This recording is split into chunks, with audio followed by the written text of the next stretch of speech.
Okay, so in 2016, my mom told me, I think dad is losing his memory, but he was in his 60s. And I was like, no, it's probably just normal. You forget your wallet here, or whatever. You Mhm. forget where you're going but it comes back to you, that kind of thing.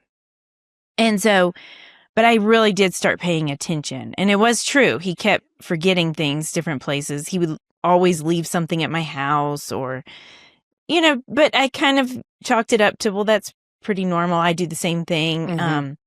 And then my dad and I loved working out together. And there's a thing in Manitou Springs called the Incline. Some of your listeners have probably heard about it.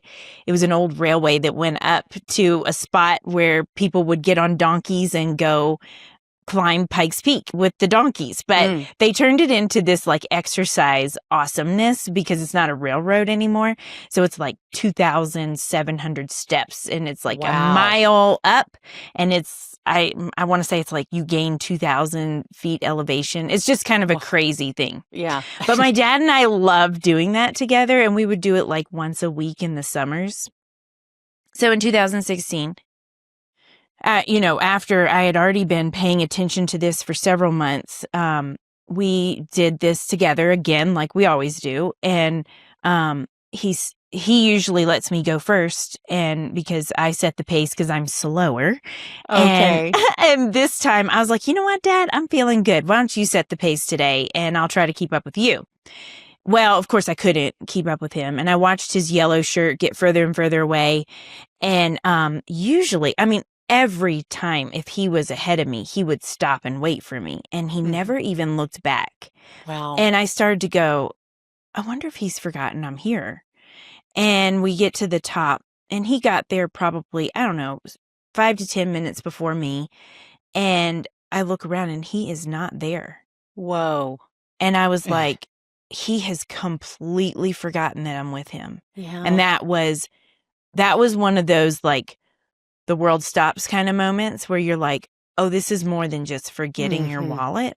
Mhm. And what's so precious, my dad is the most amazing man, and he is relational times 10, And so what was really sweet about that moment too was that I looked around and I'm like, well, maybe he's gone to the bathroom. So surely somebody up here has seen him. And I see this group of guys, and I think they're probably military. And my dad will stop anybody that he thinks is military to say thank you for your service. Mm. And so here I go up into this group circle of 10 men who I'm guessing are military, but I'm not sure. I said, "Hey, have you guys seen an older man, he's got a yellow t-shirt on, and he probably stopped you guys, and he probably said, 'You guys must be military.'" They all crack up and they're like, "Oh yeah, he did say exactly that." And he already ran down. And I was like, "Oh, okay." So there's a trail beside that runs kind of parallel-ish to the incline, and we always go down that because it's easier on your knees. So my dad had already started going down. And I Wow. was like, oh, I got to catch up with him because he has the keys. Like he might just Yeah, leave me. yeah. Gosh. Anyway, all that to say, somebody that heard me say, "Where is he?" had already started, and they caught up with him and they told him. And so he started back up. And when he came back up, he was like, "I am so sorry." I said, "Dad, it's all right." And anyway, so that was the moment to me where it started, where I was Mhm. like, oh, this is different. Mhm. And so, and then it's just progressed from there. But you guys, that's a long time. 2016, it's almost 10 years. Yeah. And he had a stroke in 2019 that really escalated things. Mhm. And so, I remember losing those big things. Like my dad has always been a very active listener. He's Mhm. always asking more questions. He's the one person that I feel like I can just talk and talk and talk. And I don't leave going, oh, shoot, I talk too much, Yeah. because he just wants to listen. Mhm. And I remember the walk we were on when I realized he can't keep up with what I'm saying. Mm. And that was so painful, just like, Mhm. oh, that's one of the most precious. I don't know, we've just always had this precious relationship, still do. But just like let me say this one more thing and then I'm going to stop for a minute. But one of the things I realized and have continued to realize is that my dad and I have always had a very special relationship. And it's always been my dad that's had to pivot with each change of me as I've grown up. You know, when I um, went from toddler to little girl, when I went from little girl to teenager, and gosh, teenage years are such a little pause minute where you have to go, how do I relate to my teenage daughter? But he did. And he pivoted with each time. He pivoted when I got married and figured out how to love me there. And so it dawned on me one day, like, it's my turn. It's my turn to pivot. It's my turn to figure out what it means to love, because he's different. But I've been different in all these different seasons, and he's pivoted.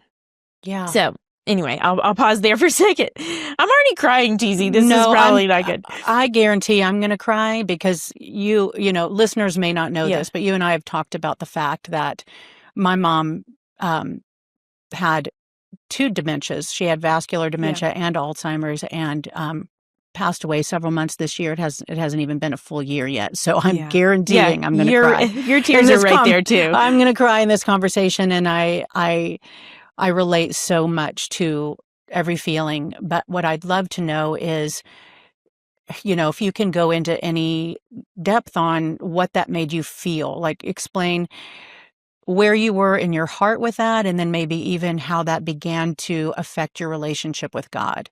Yeah. You know what? One of the questions that has just sat with me the whole time is what is the significance of forgetting? Because throughout Scripture, we're told to remember.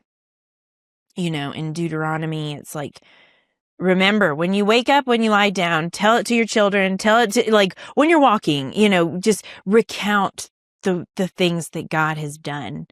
And in Psalms, all throughout the Old Testament, but Psalm says the same thing. And so I've been really sitting with that. What does it mean to forget? And what does it mean to remember? And there's been little things that's like, even if Dad forgets everything, God doesn't forget who he is. And there's been these precious moments where I've, like, for example, I'm homeschooling my youngest, Hunter, and he's 3rd grade. And a couple of years ago, we were memorizing the song Rock of Ages. And Dad, well, if he's over while we're homeschooling, he just joins right in. You know, he just sits there with us and acts like he's very interested. And so here we're singing Rock of Ages. And my dad knows every single word. And as you know, TZ, music just really speaks to that memory stuff. And, you know, he still knows every word of every Temptation song.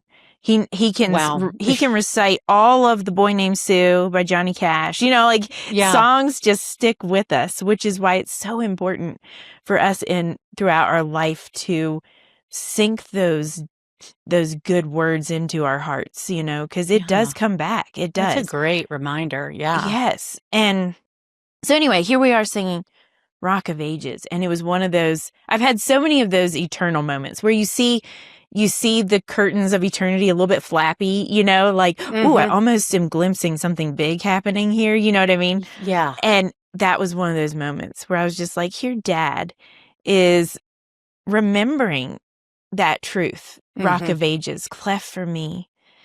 And Hunter is learning it. And it was one of those moments where I was like, oh, I just almost can't handle this. It's so beautiful. Yeah. But I think about, so in thinking about memory, one of the things that I've started doing is like trying to model my conversations with Dad off of, well, how do the psalmists, how the prophets, how do they remind Israel? And they ask them, what has God done for you? You know? And so there'll be times where dad will he gets really down about certain stories from his past and he kind of sticks with them.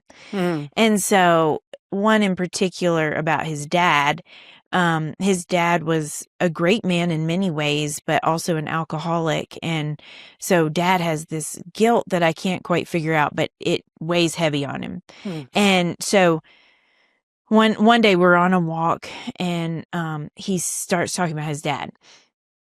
And so I was like, how can I remind him of the truth of who he is and who God is? And so I said, wow, Dad, like I let him tell the story, but Mhm. I didn't want to wallow in it, because that's the tendency. And so I said, wow, Dad, what a different story you've created for our family because of Jesus.